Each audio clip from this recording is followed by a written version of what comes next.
Our scripture reading comes from the book of Acts, chapter 8, verses 26 to 40. Listen for the word of the Lord. Then an angel of the Lord said to Philip, "Get up and go towards the south to the road that goes down from Jerusalem to Gaza." This, by the way, is a wilderness road. And so he got up and went.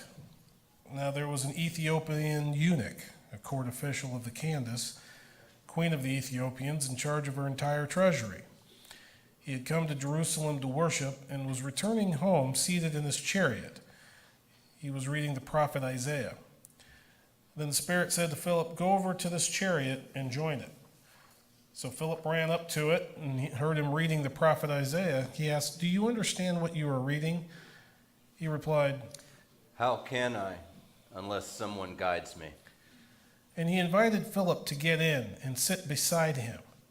Now the passage of the scripture that he was reading was this: "Like a sheep he was led to the slaughter, and like a lamb silent before its shearer, so he does not open his mouth. In his humiliation, justice was denied him. Who can describe his generation? For his life is taken away from the earth." The eunuch asked Philip, "About whom, may I ask you, does the prophet say this? About himself or someone else?"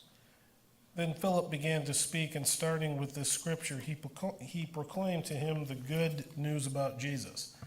As they were going along the road, they came to some water, and the eunuch said, "Look, here is water. What is to prevent me from being baptized?" He commanded the chariot to stop, and both of them, Philip and the eunuch, went down into the water, and Philip baptized him. When they came up out of the water, the Spirit of the Lord snatched Philip away. The eunuch saw him no more and went on his way rejoicing. But Philip found himself at Azotus, and as he was passing through the region, he proclaimed the good news to all the towns until he came to Caesarea. This is the word of the Lord. Thanks be to God.